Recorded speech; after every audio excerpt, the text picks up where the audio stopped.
Salut à tous, bienvenue, je suis très heureux de vous retrouver pour un nouvel épisode, c'est le 59e je crois, pas facile à dire. Et je retrouve Violaine ici, devant moi, prête comme d'habitude et comme tous les 15 jours finalement. Salut à tous et salut Nathan. Quoi de neuf ? Bah écoute, rien de spécial, tout va plutôt bien et puis je veux pas parler de météo encore une fois, mais c'est l'arrivée du printemps et ça me met du baume au cœur, comme on dit. Ouais, ça te fait plaisir. On se rapproche tout doucement du printemps. Bah moi, pour être très honnête, ça pourrait aller mieux, hein. Je reviens d'un enterrement qui a eu lieu en début de semaine à Toulouse, dans le sud-ouest de la France. Et comme on dit souvent, pour essayer d'accepter la nouvelle, d'aller mieux et de faire son deuil, on dit que c'est la vie en fait, et que c'est dans l'ordre des choses. Puisque évidemment, Violaine, la personne avait un certain âge. C'était donc la sœur de ma grand-mère, ma grande-tante. Voilà, on va dire que, comme je te l'ai dit, c'est la vie. C'est la vie, mais c'est vrai que quand même un enterrement dans notre culture, c'est quelque chose de lourd, à la différence peut-être d'autres cultures auxquelles appartiennent nos auditeurs parfois. Je sais que dans certains pays, c'est parfois plus joyeux. Bon, peut-être qu'on pourra faire un épisode dessus un jour, pourquoi pas, sur la façon dont ça se passe chez nous en France. Ouais, ce serait pas mal d'en parler. Un autre jour, je te propose ça. Ouais. Allez, un autre jour, même si je suis pas sûre que le thème d'aujourd'hui soit joyeux, soit très gai pour te remonter le moral, désolée. Mais je crois qu'il est très intéressant, à la fois fascinant et inquiétant. Donc on va en discuter. Pourquoi on a choisi ce sujet ? Déjà tout simplement parce qu'il y a 15 ans pile, à quelques jours près, on a été touché en France par une tempête qui est la pire catastrophe naturelle que la France a connue au XXIe siècle. Ça a été vraiment puissant. C'est une tempête qui a touché en fait l'ouest du pays, vers La Rochelle, justement, Nathan, là où tu es né. C'est une tempête qui a fait beaucoup de dégâts. Bref, on va parler des détails juste après, on va revenir dessus. Mais voilà, ça a été un vrai choc et aussi, à mon avis, un véritable électrochoc pour le pays. La fameuse tempête Xynthia, comme on l'appelle, c'est ça. En fait, il y a eu un avant et un après Xynthia, c'est-à-dire que depuis 2010, depuis 15 ans, il s'est passé des choses, beaucoup de choses, et on va voir comment la France gère ou tente de gérer aujourd'hui la fameuse montée des eaux que je suis sûr plein de gens qui nous écoutent connaissent malheureusement dans leur pays, en tout cas respectifs. Et en plus sont plus ou moins en fait Violaine directement touchés par tout ça. Rapidement, je pense que cet épisode va être intéressant pour voir du vocabulaire plus spécifique aussi en français, parfois même un peu, je pense, scientifique. Et puis, concernant la grammaire également, je pense que ça vaut le coup de rester avec nous. J'imagine qu'on va forcément... C'est obligatoire, pratiquer les temps du passé, c'est-à-dire l'imparfait, le passé composé, le plus que parfait, mais aussi le futur, on verra ça. Ouais, donc un peu de tout, le subjonctif également, certainement. En tout cas, c'est probable si on donne notre avis sur ce qu'il faut faire dans le futur. Voilà, des suggestions, des conseils, des envies. Et nous connaissant, c'est possible qu'on en fasse. Bah voilà, qu'on en fasse, tu vois, le subjonctif est déjà tombé au bout de 3 minutes. C'est très rapide quand même, hein, au bout de 3 minutes dans cet épisode. Juste avant, Violaine, est-ce que tu es d'accord quand même pour qu'on pose une petite question à nos étudiants ? Avec plaisir. Moi, j'en ai noté une, si c'est celle dont tu as parlé tout à l'heure, juste avant l'enregistrement. C'est celle-là, ouais, c'est celle-là. Il y en a même deux d'ailleurs, 2 questions. C'est vrai. Tout simplement, avec Nathan, on aimerait savoir 2 choses. Est-ce que vous avez déjà vécu une catastrophe naturelle dans votre pays de ce type, hein, donc tempête, inondation, séisme, tremblement de terre, tsunami, j'en oublie peut-être. Et la deuxième question est la suivante. Comment votre gouvernement, votre pays gère ce genre de risque pour le futur ? Excellente question et je suis impatient de vous lire dans les commentaires. Je crois, Violaine, qu'on a fait le tour, qu'on n'a rien oublié pour la présentation, donc on peut y aller. On peut commencer avec les faits, cette fameuse nuit du 27 au 28 février 2010. Ça remonte, voilà, il y a pile 15 ans. Et moi, personnellement, je m'en souviens comme si c'était hier. En tout cas, c'est encore très très frais dans ma mémoire. Je sais pas toi si tu as le même souvenir que moi ? Alors honnêtement, moi non, de mon côté. Donc je suis plus jeune que toi. J'avais 16 ans à cette époque. C'est ça. J'étais encore au lycée vers Lyon, à côté de Lyon. Et c'est vrai que là, on a vraiment pas été touché par cette tempête, pas du tout, je crois même. Donc c'est vrai qu'on a toujours regardé ça d'un regard un peu lointain. T'as raison, tu étais à l'opposé en fait de la zone de cette tempête et moi j'avais 19 ans. Et surtout, c'est ça en fait, la clé c'est que j'étais dans le coin, j'étais dans la zone, quasiment dans le cœur, tu sais bien, hein, dans le cœur de la tempête, même si j'avais déménagé à cette époque à Bordeaux, j'avais suivi ces événements assez tranquillement parce que j'étais un peu plus au sud, mais à l'époque c'est vrai qu'on m'avait surtout... raconter voilà tous ces événements. Je me souviens d'ailleurs de ma mère, de ma grand-mère qui m'en avait beaucoup parlé à l'époque et de ces détails, tu vois, de tous ces petits détails parce qu'elle en fait elle vivait elle sur place hein, et elles avaient tout vécu, tout vu et tout entendu, on peut le dire aussi. Ça faisait beaucoup de bruit. Ouais, mais c'est vrai qu'elles étaient au premier plan parce que c'est une tempête qui a frappé donc principalement en France la région de La Rochelle, donc le département de la Charente-Maritime. Pour vous situer, on est à l'ouest de la France, près de l'océan Atlantique. Et puis un peu plus au nord, la côte a été durement touchée aussi. Hein, donc c'est vraiment ce coin-là par chez toi. Est-ce que tu peux nous dire ce qui s'est passé cette nuit-là, du 27 au 28 février 2010 ? Bah donc une tempête violente, je dirais pas extrêmement violente, mais parce que j'essaye de comparer avec ce qui existe aussi dans le monde, mais c'était une tempête évidemment violente, des vents très forts qui ont soufflé donc sur toute la côte, qui ont balayé la côte près de La Rochelle justement, hein, sur une toute petite île très connue et touristique en France qui s'appelle l'île de Ré. Je crois que j'en ai déjà parlé, c'est juste en face de La Rochelle. Bah écoute, il y a eu des vents à 160 km/h. Alors c'est pas fou, enfin c'est énorme, hein, 160, mais c'est pas non plus un record, je crois pas. Mais en fait, ce qui s'est passé à cette époque, il y a 15 ans, c'est qu'il y avait une forte marée en même temps, un coefficient de marée important.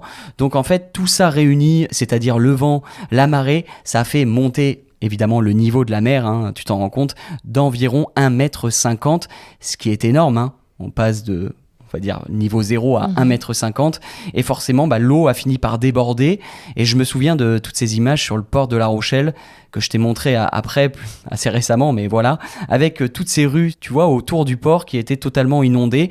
On voyait plus la différence en fait entre les rues et le reste, tout avait débordé, il y avait de l'eau partout. Oui, tout était inondé et moi j'ai vu un reportage en préparant l'épisode et ça montrait bien ça.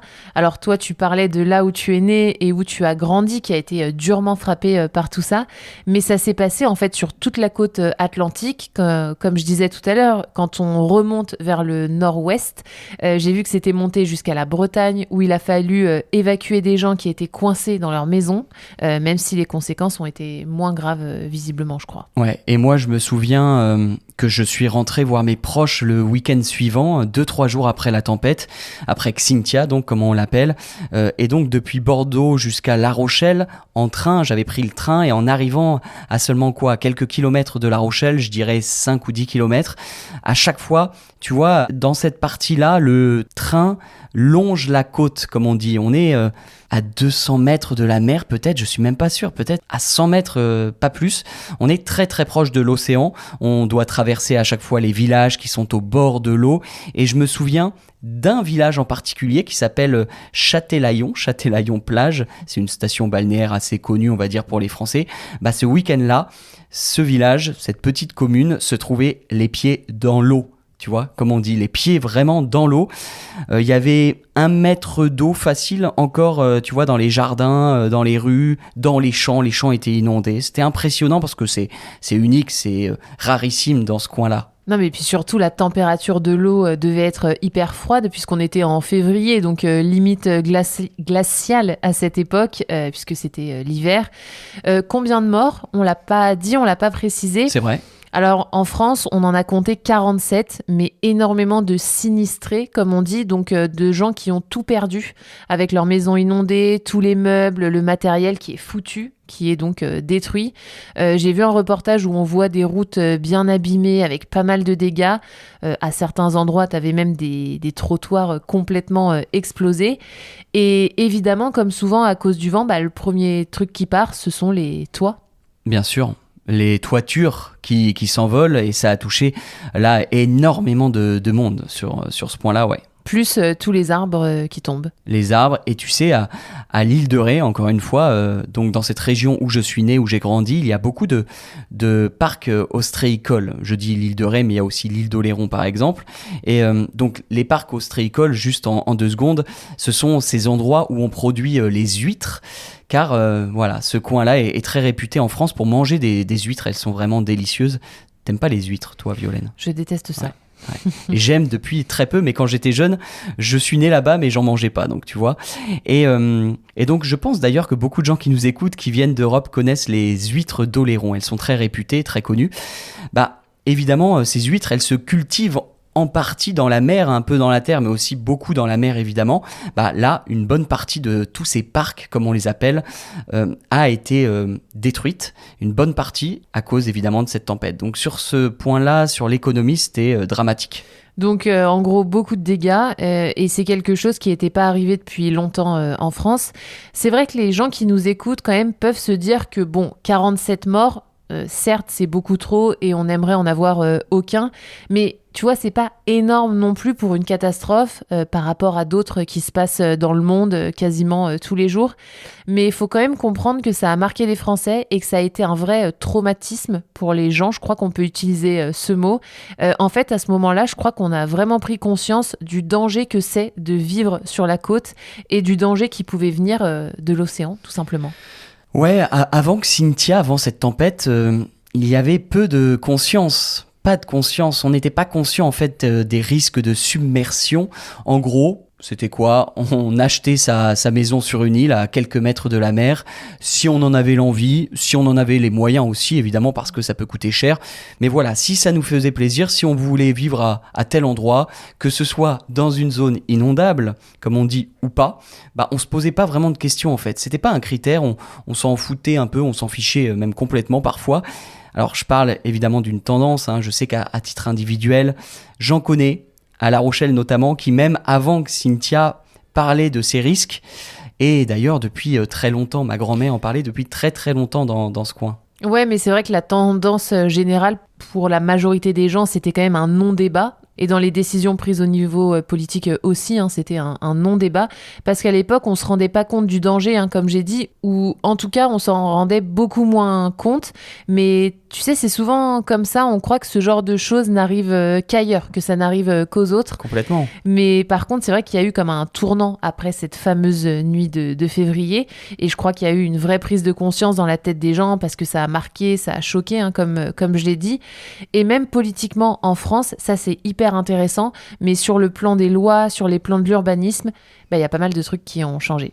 Ouais, et qui ont été donc pris en compte. C'est vrai, on peut pas dire le contraire sur ça. La France, je trouve, a mis en place des choses. C'est vrai qu'on peut faire la liaison ou pas, c'est pas obligatoire. La France a mis en place des choses, et c'est ce qu'on va voir maintenant, je pense, et ce qui est intéressant.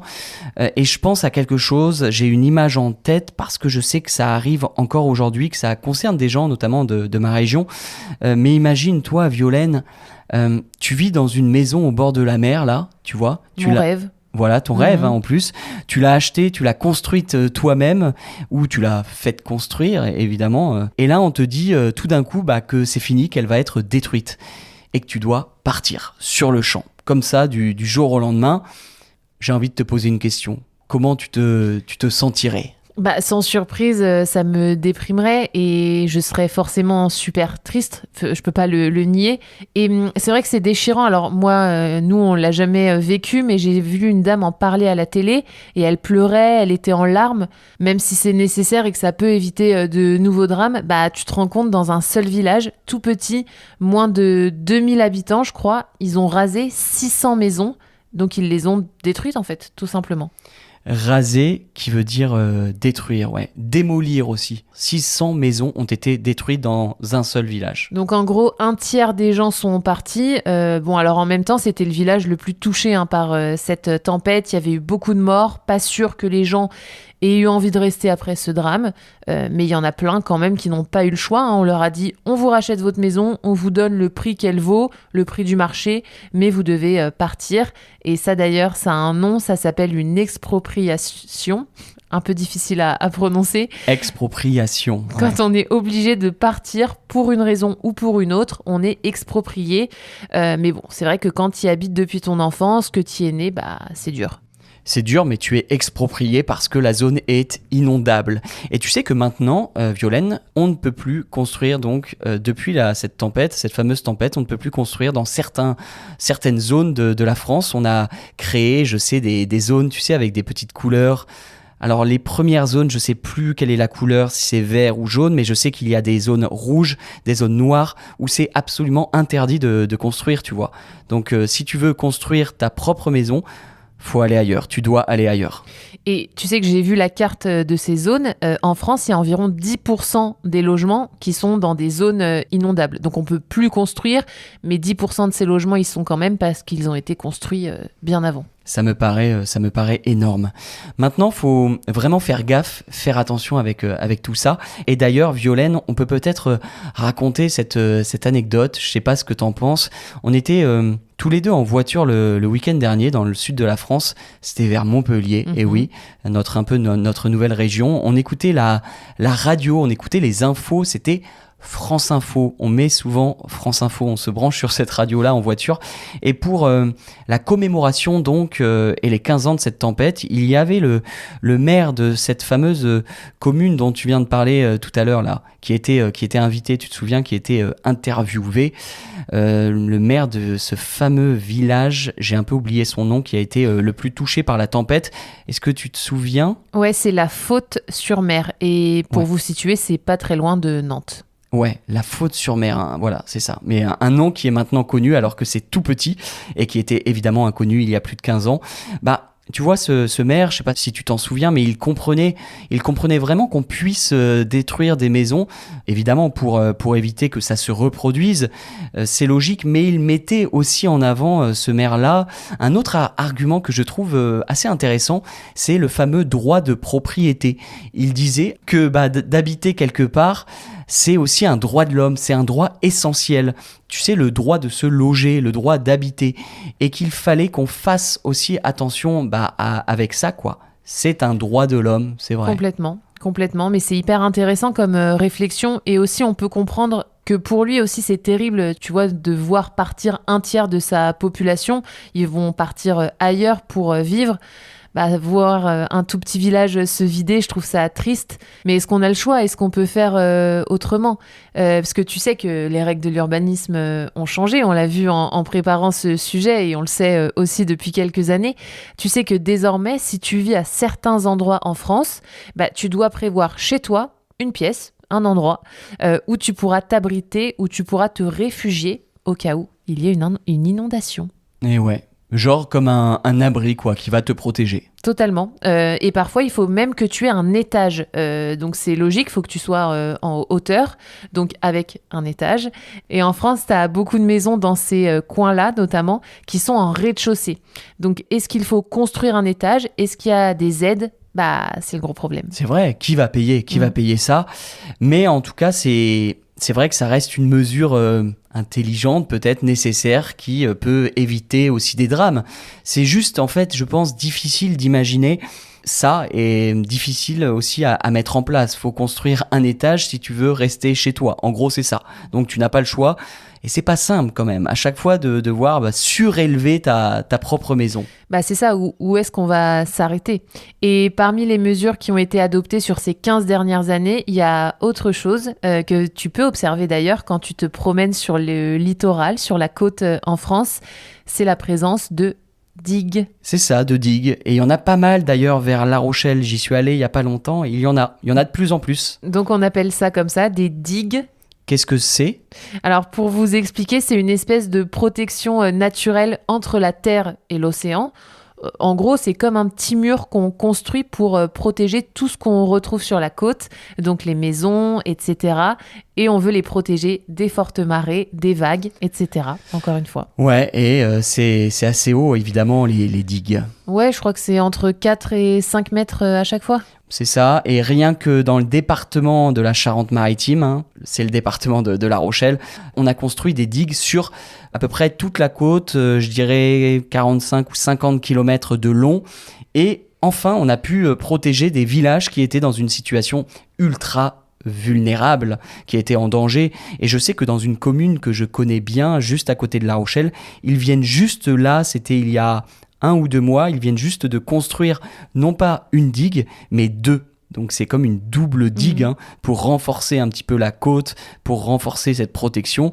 L'enjeu c'est, tu vois Violaine, si l'eau passe par-dessus la première digue, elle sera évidemment stoppée, arrêtée par la seconde. Ouais, donc ça montre bien le danger dans lequel se trouve La Rochelle et toute la zone. Exactement. Bon, après, au moins, comme ça, t'es tranquille pour quelques temps, parce que quand même, ça reste du sursis, comme on dit, ça reste temporaire. C'est une protection à court et moyen terme, à mon avis. Et je vais te dire pourquoi après, mais je tiens quand même à dire quelque chose, c'est que au moins, cette tempête Xynthia a permis de révolutionner le système d'alerte en France. Ouais, d'alerte à la population, c'est vrai. C'est une vraie révolution, ça on peut pas le cacher, c'est indéniable, non ? Imagine, dis-toi qu'à l'époque, en 2010, les mairies avaient été prévenues de l'arrivée de la tempête seulement quelques heures avant, en recevant quelque chose qui n'existe plus trop aujourd'hui, un fax. Ouais, ils ont reçu ça à la mairie, quoi. Alors qu'en 2010, ça me paraît assez dingue, mais on avait quand même, Violaine, déjà des téléphones, on avait Internet, etc. On n'était pas à l'âge de pierre, on n'était pas au 19e siècle en 2010, enfin je crois pas. Non, t'as raison, c'est hallucinant, parce qu'un fax, c'est un bout de papier. Donc voilà, pour résumer, pas simple évidemment, imaginez-vous, pour que l'info parvienne ensuite aux oreilles des habitants. Ça prend un bon bout de temps. Depuis, le point positif, c'est qu'on a mis en place quelque chose de beaucoup plus sérieux et solide. C'est un vrai protocole pour alerter les gens directement.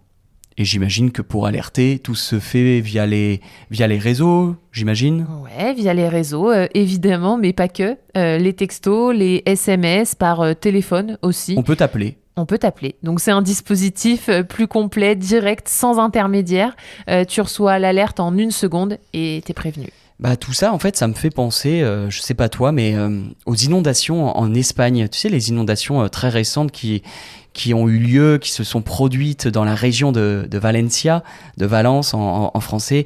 C'était il y a quelques mois, à la fin de l'année 2024, où justement, tu vois, ce dispositif, il existait, mais le problème, c'est qu'il n'avait pas été suffisamment réactif. Et je peux en parler, on peut en parler parce qu'on y était. Et moi, je me souviens que j'avais reçu des alertes sur mon téléphone en Espagne beaucoup trop tard. Oui, ce dispositif existait, mais il avait mis du temps pour fonctionner. Et en fait, on a reçu tous ces messages-là sur le téléphone, ces alertes, seulement quand la catastrophe était déjà là. Tu te souviens, voire elle était déjà passée. Bref, c'est pas le sujet, ce qui s'est passé en Espagne, mais pour revenir à ce qui existe en France, je trouve que c'est bien, à condition évidemment que ça fonctionne à temps. Mais c'est vrai que évidemment que c'est super utile et que c'est le minimum en fait, ce type de dispositif à court terme là encore. Ouais, non, mais évidemment que c'est le minimum, parce que sur le reste, on peut pas le cacher. On le dit depuis le début, mais quand même, toute cette côte est hyper fragile. Elle est en danger à l'avenir. Quoi qu'il arrive et quoi qu'on fasse, malheureusement, on peut pas revenir en arrière. Et tu parles de cette côte, mais pas que cette côte atlantique. C'est vrai qu'on en parle beaucoup depuis une vingtaine de minutes, mais on peut généraliser. On peut vraiment essayer de résumer à tout ce qui est au niveau de la mer, et ça va peut-être plus parler aux gens qui nous écoutent, mais en France, en fait, c'est le même problème, c'est le même souci sur la Côte d'Azur, sur la Méditerranée, par exemple. Mais on peut parler aussi au niveau du nord de la France, quoi, la Manche, etc. Ouais, parce que là où il y a de l'eau, il y aura une montée des eaux. L'eau va continuer à monter, le niveau de la mer va être de plus en plus haut, évidemment à cause du réchauffement climatique. J'ai vu un chiffre assez concret pour qu'on s'en rende compte, peut-être. D'ici à 2100, on pourrait avoir un niveau de la mer beaucoup plus haut. Et en fait, on parle de 50 à 80 cm de plus. Et ça, ce sont évidemment des scientifiques sérieux qui le disent. Qui le dit ? C'est le GIEC qui regroupe donc plein de pays. Ouais, le GIEC, évidemment, c'est très sérieux. Je crois même que ça dépend des Nations Unies. Donc forcément, plus 80 centimètres en 2100, avec, évidemment, logiquement, c'est logique, ça va de soi, de plus en plus de tempêtes style Xynthia. C'est sûr que ce genre d'événement va se reproduire dans le futur. Est-ce que donc construire des digues ou des étages dans des maisons, ce sera suffisant? On peut se poser la question, pas sûr. Ouais, probablement pas. Bon, tu sais que j'ai vu d'ailleurs des cartes sur à quoi tout ça va ressembler, tu vois, les îles à côté de La Rochelle. Donc je pense à l'île de Ré, l'île d'Oléron, genre en 2100. J'ai vu les cartes. Les prévisions. En fait, il y a une grande partie qui sera sous l'eau. Quand tu vois la carte, quand tu analyses bien, hein, tu vois de l'eau un peu partout et il y aura des quartiers entiers qui, en fait, existent aujourd'hui, hein, peut-être des quartiers où vivent mes proches, tu vois, et qui auront disparu dans 70 ans, mais peut-être même avant. Voilà, donc c'est assez terrible. Ouais, parce qu'en fait, on va dire que renforcer les infrastructures, c'est bien et c'est indispensable, mais en fait, face à la nature qui est beaucoup plus forte, ça suffira pas et on le sait, on dit souvent que la nature est en train de reprendre ses droits sur nous. Donc à mon avis, il faut accepter en fait de repenser le territoire, mais vraiment totalement. Et j'ai lu une idée intéressante d'un maire d'une petite commune pas très loin de Nantes, encore une fois, qui s'appelle, attends, je retrouve parce que je connaissais pas. Saint-Vincent-sur-Jard. Ça doit être vraiment tout petit. Je connais pas. Et lui, il dit clairement qu'il faut en fait arrêter de vouloir protéger à tout prix les habitations. Pourquoi ? Parce qu'en fait, pour lui, ça signifie bétonner partout. Ouais, bétonner, d'ailleurs, c'est un verbe intéressant que moi j'utilise pas mal. C'est un verbe qu'on peut utiliser aussi pour la côte à Valence, hein, Bien sûr. en Espagne. Bétonner, c'est quand on met du béton, tout simplement. On construit avec beaucoup de béton. Alors, on construit des choses qui sont solides, hein, mais le problème, c'est que c'est pas forcément viable à long terme. C'était très à la mode il y a quelques années, mais c'est vrai que si tu mets du béton partout, c'est peut-être efficace à court terme, quoi. Ouais, maintenant, ça nous apparaît comme totalement fou et surtout en Espagne. Et à la place de bétonner, donc, Ouais. Ce maire, il veut laisser la nature reprendre ses droits, comme j'ai dit. Donc, en gros, on stoppe les constructions et on crée des espaces naturels à la place dans ces zones-là. Très bien. Pas mal. Celles qui sont les plus à risque et au bord de l'eau. D'accord, donc c'est vraiment pour le bord de l'eau, évidemment. C'est vrai que bétonner, on le dit surtout quand on est sur la côte, quoi. C'est un problème parfois de mettre du béton partout au bord de l'eau. Malheureusement, on le dit aussi pour les villes, puisqu'on bétonne les villes et il y a de moins en moins de nature dans les villes, mais c'est un autre sujet. Mais en gros, pour lui, il faudrait juste de la faune et de la flore, et donc plus aucune habitation, donc juste des animaux et des plantes. Ouais, des espaces naturels, comme tu as dit, des parcs naturels sous toutes leurs formes finalement. Et ça, c'est vrai que ce serait une vraie transformation du territoire. Délocaliser, bouger, c'est dur.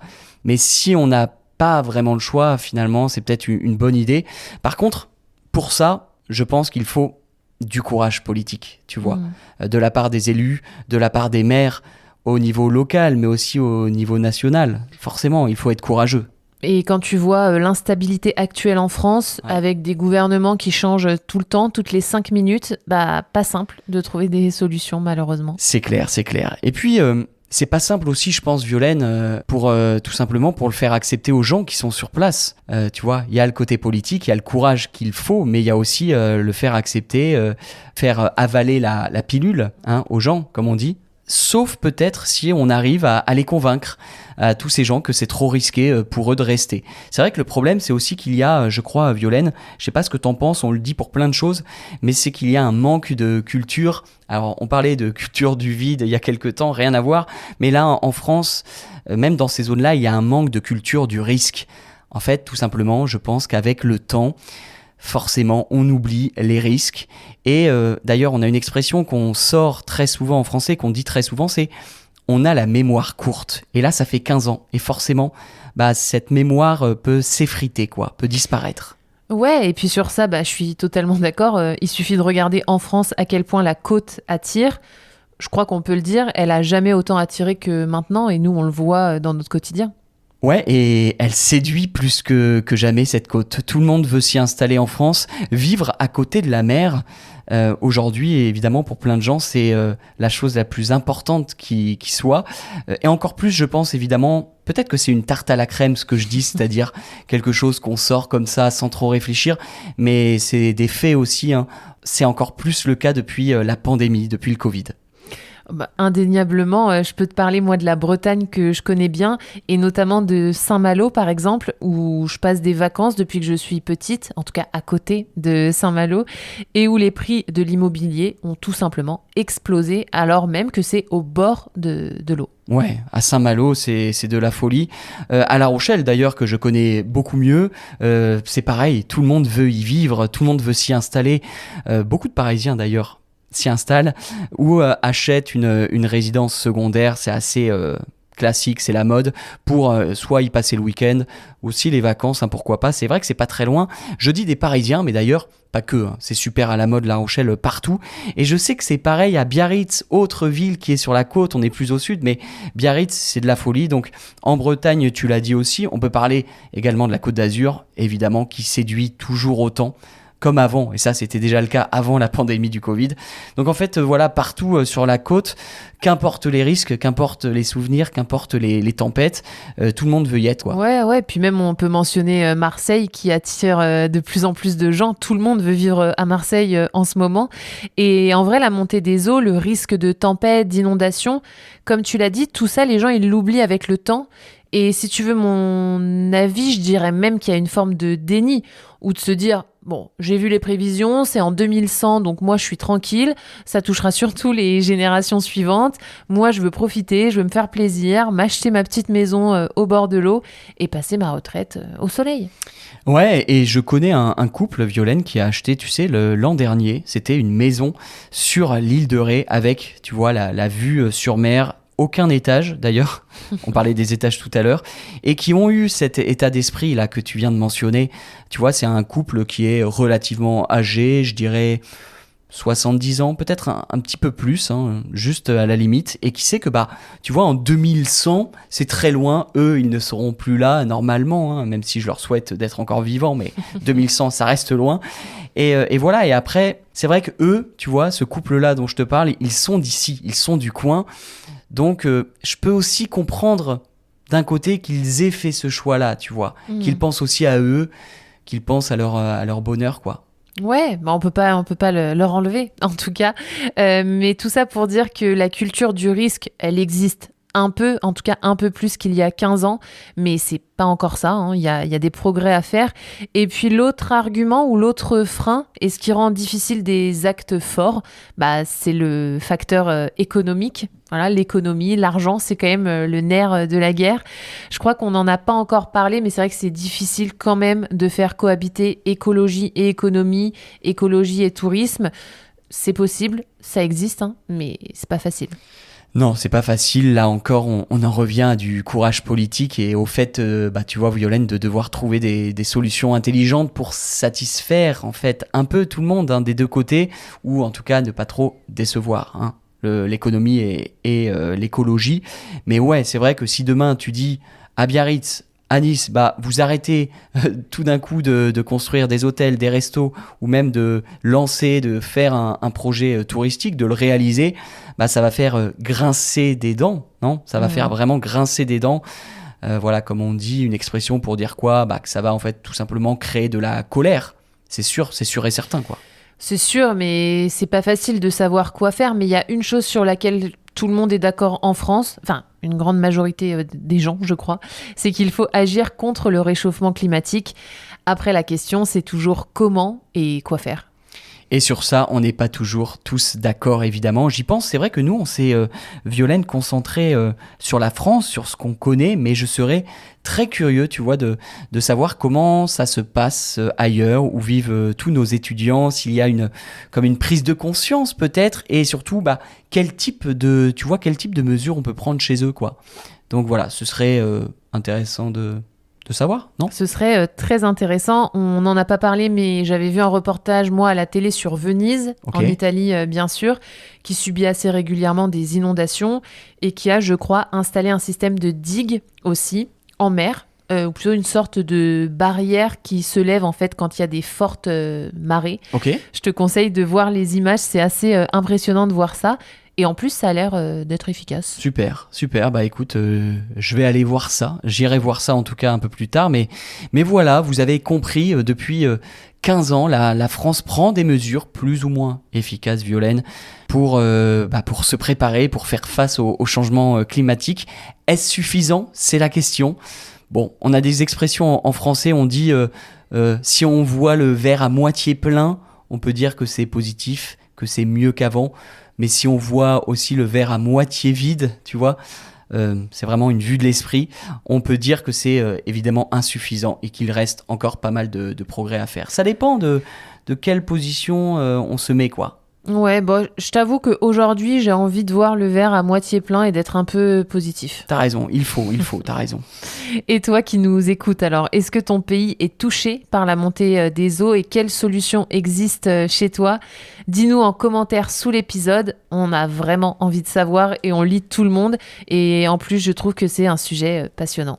Et ce serait génial de comparer, je sais pas ce que t'en penses Violaine, mais de comparer en fait nos situations respectives, de comparer tout simplement nos pays, voilà, les coins, les zones, les lieux où on vit tous, quoi. Comme d'habitude, c'est toujours hyper intéressant. N'oublie pas de t'abonner si c'est pas encore le cas.